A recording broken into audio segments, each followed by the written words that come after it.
Hello students, welcome back to your own learning platform Vedika commerce classes. आज इस class के अंदर हम पार्टनरशिप स्टार्ट करने जा रहे हैं और पार्टनरशिप के क्वेश्चंस करने से पहले उसके बेसिक्स, उसकी थ्योरी जानना जरूरी है। तो ऐसे ही हम इस क्लास के अंदर आज ये जानेंगे कि पार्टनरशिप एक्ट होता क्या है, पार्टनरशिप फर्म का नेचर क्या होता है, अगर पार्टनरशिप स्टार्ट होती है तो पार्टनर्स को क्या क्या राइट्स मिलते हैं और पार्टनर्स की साथ के साथ लायबिलिटीज भी होती हैं। वो सारी चीजें, वो सारी बेसिक चीजें आज हम इस क्लास के अंदर कवर करेंगे।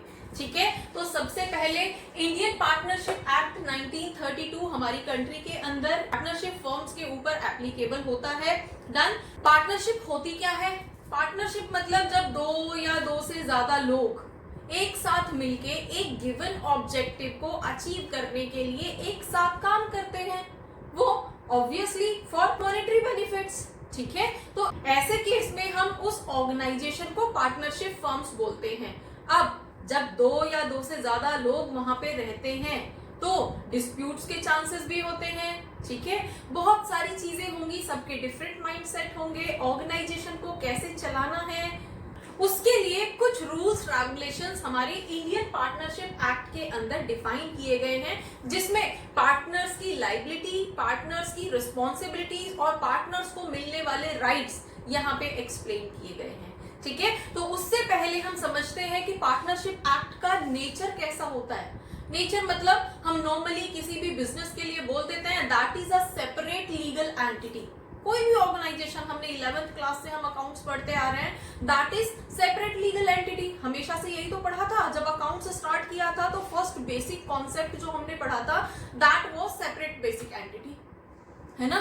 लेकिन अगर हम उस अकाउंटिंग प्रिंसिपल को यहाँ पे फॉलो करते हैं तो ये भी तो ऑर्गेनाइजेशन ही है, ये भी सेपरेट एंटिटी होगी। लेकिन यहाँ पे जब एक से ज्यादा लोग मिलके काम कर रहे हैं तो वहां पे कभी प्रॉफिट होगा, कभी लॉस होगा। ठीक है, अब प्रॉफिट हुआ तो आपस में सब लोगों ने शेयर कर लिया, उस ऑर्गेनाइजेशन का प्रॉफिट सारे पार्टनर्स ने अपने गिवन रेशो के अंदर शेयर कर लिया। और उसी तरह से अगर ऑर्गेनाइजेशन को लॉस हुआ है तो वो लॉस कौन बियर करेगा? वो लॉस भी तो सारे लोग मिलके बियर करेंगे ना। तो फिर ये अलग कैसे हो गए? तो अभी भी हमारी इंडियन पार्टनरशिप एक्ट के अंदर कोई क्लियर डेफिनेशन नहीं है कि ये सेपरेट एंटिटी होती है या सेपरेट एंटिटी नहीं होती है। ठीक है, तो आपको दोनों पॉइंट ऑफ व्यू से यहाँ पे लिखना है कि अगर आपसे पूछा जाए nature of partnership, then as per the accounting conventions या accounting principles that is a separate legal entity like other organisations, right. But as far as partners are concerned, so that is not different from the partners. So organization partnership firm is for partners and partners are for the firm, so they are for each other, they are not different. Clear? चलिए अब हम आगे बढ़ते हैं कि partnership features क्या होते हैं। अब फीचर्स क्या होंगे, जैसे हमने पढ़ा है टू और मोर पर्सन्स, ऑब्वियसली दो या दो से ज्यादा लोग मिलके जब किसी बिजनेस में काम करेंगे तभी उसको पार्टनरशिप बोला जाएगा। अगर अकेला ही बंदा काम कर रहा है, वो तो सोल प्रोप्राइटरशिप था 11th क्लास का, उसको पार्टनरशिप फर्म थोड़ी बोला जाएगा। डन। Next, lawful business.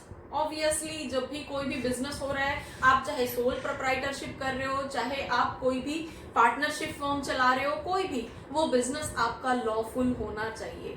कोई भी, अब जहां पे हम पार्टनर्स की बात कर रहे हैं वो एक दूसरे से चिटिंग ना करें, वो प्रॉपरली बिजनेस करें, बिजनेस के रूल रेगुलेशंस को फॉलो करते हुए बिजनेस करें, दैट इज लॉफुल एक्ट।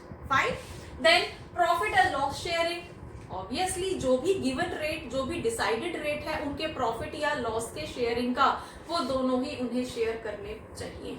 अब प्रॉफिट हुआ है ऑर्गेनाइजेशन को तो उन्हें प्रॉफिट शेयर करना चाहिए, और अगर लॉस हुआ है तो लॉस कहाँ जाएगा? लॉस भी उन्हें ही शेयर करना पड़ेगा। ठीक है। Next one is carried bye all और एनी। अब बिजनेस जो है, अब टाइप्स ऑफ पार्टनर्स हमारे पास बहुत सारे होते हैं। कोई एक्टिव पार्टनर होता है, कोई स्लीपिंग पार्टनर होता है, कुछ पार्टनर ऐसे होते हैं जो सिर्फ और सिर्फ ऑर्गेनाइजेशन की रेपुटेशन के लिए या ऑर्गेनाइजेशन के फेम के लिए, जैसे आप किसी एक्टर को अपना पार्टनर बना लेते हो तो वो किस लिए बनाया जा रहा है? सिर्फ फेम के लिए। ठीक है। तो वो इस तरह के पार्टनर्स कई बार कैपिटल भी नहीं लेके आते हैं, कई बार काम भी नहीं करते हैं, तो वो काम करने के लिए नहीं होते, ठीक है। तो अब हमारा यहाँ पे बेसिक पॉइंट क्या है कि वो बिजनेस चाहे तो सारे पार्टनर्स मिलके चला सकते हैं, सबकी अपनी अपनी रिस्पॉन्सिबिलिटीज के अकॉर्डिंग काम कर सकते हैं, किसी को कोई टास्क होगा, किसी को कोई टास्क करना होगा, ठीक है। और कई बार आप एक अकेला ही पार्टनर ऐसा होता है जो एक्टिवली वहां पे काम कर रहा है, बाकी सारे पार्टनर्स जो है वो स्लीपिंग है या सिर्फ प्रॉफिट शेयरिंग करते हैं, लॉस शेयरिंग करते हैं उस टाइम पे, बाकी एक्टिवली काम नहीं करते हैं, मैनेजमेंट में कोई काम नहीं करते हैं। तो वो कुछ भी हो सकता है, जो भी होगा उनका डिसाइडेड होगा, पार्टनर्स के बीच में डिसाइडेड होगा कि कौन कैसे क्या काम करेगा। नेक्स्ट, अब जब इतने सारे लोग हैं तो कुछ एक रिटन डॉक्यूमेंट तो होगा ना जिसके बेस पे वो सारे काम करेंगे, नहीं तो एक पार्टनर बोलेगा कुछ, दूसरा पार्टनर बोलेगा कुछ, और हर दूसरे दिन पार्टनरशिप फॉर्म नहीं चलेगी, उनमें झगड़े होते रहेंगे, ठीक है। तो ऐसे केस में एक एग्रीमेंट होना जरूरी होता है और उस एग्रीमेंट को हम पार्टनरशिप डीड कहते हैं। अब पार्टनरशिप डीड की अपनी कुछ फीचर्स होते हैं, ये एक सेपरेट टॉपिक है, नेक्स्ट क्लास के अंदर इसको हम सॉल्व करेंगे। पार्टनरशिप डीड होता क्या है, इसके होने या ना होने से क्या फर्क पड़ता है, ये नेक्स्ट क्लास के अंदर डिस्कस करेंगे, ठीक है। अभी हम मेनली फोकस कर रहे हैं पार्टनर के ऊपर, क्लियर। अब पार्टनरशिप के ये फीचर्स होते हैं, तो पार्टनर को राइट्स क्या क्या मिलते हैं, क्या क्या कर सकता है पार्टनर, जैसे कि कंसल्ट या इंस्पेक्ट। ऑब्वियसली अब ऑर्गेनाइजेशन का वो मेंबर है, जब चाहे वो स्लीपिंग मेंबर हो, चाहे वो एक्टिव मेंबर हो, चाहे जो भी, वो जब चाहे तब आके ऑर्गेनाइजेशन के डॉक्यूमेंट्स को इंस्पेक्ट कर सकता है, ठीक है। अगर उसे लग रहा है कि चीटिंग हो रही है या उसे लग रहा है कोई भी उसे डाउट है, तो वो जब चाहे आके डॉक्यूमेंट्स को चेक कर सकता है, जब चाहे आके किसी से कंसल्ट कर सकता है, जब चाहे फर्म की किसी भी फाइल को किसी भी सीए से या किसी भी दूसरे मेंबर से उसको कंसल्ट कर सकता है, ये राइट उसको होता है, ठीक है। Next, sharing profit and loss. Obviously अगर प्रॉफिट हुआ है तो प्रॉफिट शेयर करने का राइट है, और लॉस हुआ है तो लॉस को शेयर करने की उसकी ड्यूटी है। Done. Next, interest on capital. अब अगर पार्टनरशिप डीड के अंदर ये क्लॉज एक्टिव है कि इंटरेस्ट दिया जाएगा जो भी पैसा पार्टनर्स ने लगाया है उसके ऊपर, जो कैपिटल की फॉर्म में पार्टनर्स ने पैसा फर्म के अंदर लगाया है उस पे इंटरेस्ट देना है, और ये पार्टनरशिप डीड के अंदर डिफाइन है, तो ऑब्वियसली इसको भी राइट है, हर पार्टनर को राइट है कि वो उसे आईओसी ले, ठीक है। और आईओसी कितना है ये डिपेंड करेगा कि आपकी पार्टनरशिप डीड में कितना डिफाइन है, 5%, 10%, 15%, whatever the rate is defined, so that will be given to the partner. But if partnership deed is silent, then IOC will not be given to any partner. So that is the part of partnership deed. तब जाके हम discuss करेंगे, अभी हम सिर्फ इतना समझ रहे हैं कि अगर ऐसा कोई क्लॉज डिफाइन है तो पार्टनर को आईओसी मिलेगा। Next, not to allow admission.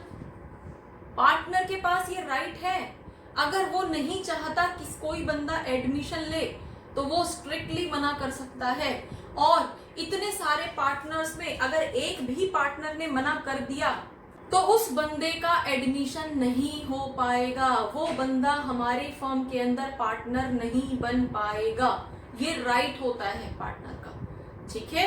Like ABC 3 partners हैं और वो D को एडमिट कराना चाहते हैं, उनमें से किसी एक ने, A ने, B ने या C ने, किसी एक ने मना कर दिया मैं नहीं चाहता कि D आए, तो वो नहीं आ पाएगा जब तक कि सारे लोग एग्री ना करें, तो ये सबसे बड़ा राइट होता है पार्टनर के पास। डन। Next, to retire.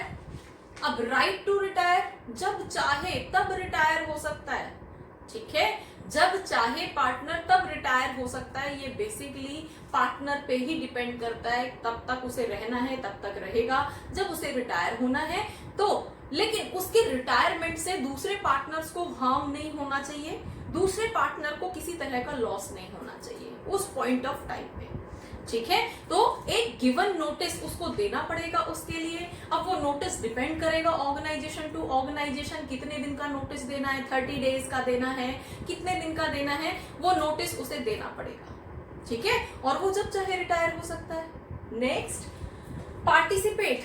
अब ऑर्गेनाइजेशन के अंदर, पार्टनरशिप फर्म के अंदर कोई भी एक्टिविटी हो रही है तो उस एक्टिविटी में पार्टिसिपेट करने का उसका फुल राइट है, ठीक है। चाहे वो स्लीपिंग पार्टनर ही क्यों ना हो, चाहे वो सिर्फ प्रॉफिट के लिए ही क्यों ना इन्वॉल्व हुआ हो, उसे भी राइट है। अगर उसे कुछ सस्पिशियस लग रहा है या उसे कुछ भी एक्टिविटी होती नजर आ रही है ऑर्गेनाइजेशन के अंदर, तो वो जब चाहे उसके अंदर पार्टिसिपेट कर सकता है। क्लियर? तो ये कुछ राइट्स थे पार्टनर्स के।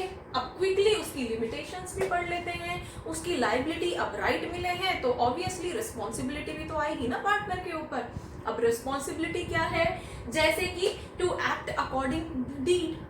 अब जो भी पार्टनरशिप डीड के अंदर रूल रेगुलेशंस बोले गए हैं, जिस चीज को जिस तरह से डिफाइन किया गया है, पार्टनर को वही फॉलो करना पड़ेगा।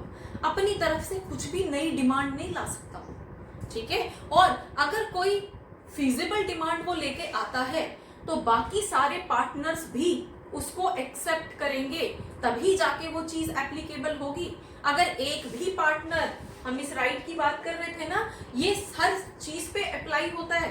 पार्टनर को ये राइट रहता है कि अगर उसको कोई चीज अच्छी नहीं लग रही है तो वो उसके लिए एग्जिट कर सकता है, वो उसके लिए मना कर सकता है, ठीक है, डिनाई कर सकता है। सेम यहाँ पे अगर कोई फिजिबल चीज है, सारे पार्टनर्स अगर एग्री करते हैं तो ही वो चीज एक्टिव होगी, अदरवाइज नहीं होगी। तो पार्टनर की ये लायबिलिटी भी है, रिस्पॉन्सिबिलिटी भी है कि वो पार्टनरशिप डीड के अकॉर्डिंग बिहेव करे ऑर्गेनाइजेशन के अंदर, ठीक है। दूसरी तरफ अब हर पार्टनर यहाँ पे किस लिए इकट्ठे हुए हैं? ये पार्टनर यहाँ पे फर्म के लिए प्रॉफिट अर्न करने के लिए इकट्ठे हुए हैं। अपने खुद के लिए प्रॉफिट इकट्ठा करने के लिए नहीं हुए, फर्म के लिए प्रॉफिट इकट्ठा करने के लिए हुए हैं, ठीक है। फर्म के लिए प्रॉफिट जनरेट करने के लिए इकट्ठा हुए हैं। तो ऐसे केस में अगर कोई पार्टनर, कोई इंडिविजुअल पार्टनर फर्म्स की किसी भी प्रॉपर्टी को यूज करके कहीं पे कोई प्रॉफिट अर्न करता है इंडिविजुअली, तो उसकी ये रिस्पॉन्सिबिलिटी होती है कि वो उस प्रॉफिट को फर्म में लाके वापस दे। वो उसका पर्सनल प्रॉफिट नहीं होगा, वो उसका पर्सनल प्रॉफिट नहीं है। उसने फर्म के एसेट्स को यूज करके ये प्रॉफिट अर्न किया है, तो उसकी रिस्पॉन्सिबिलिटी है कि वो प्रॉफिट भी वो फर्म में वापस लाके दे, ठीक है। और इस तरह के बेटा इन सब में से कुछ कुछ क्वेश्चंस आपके एमसीक्यूज के अंदर कई बार पूछ लिए जाते हैं, इसलिए ये टॉपिक आपके लिए इम्पोर्टेंट है, ठीक है। तो पार्टनरशिप के क्या फीचर्स होते हैं, होता क्या है, राइट्स क्या होते हैं, लिमिटेशंस क्या होती हैं, आपको समझ आया होगा। For more keep watching, keep learning. Thank you.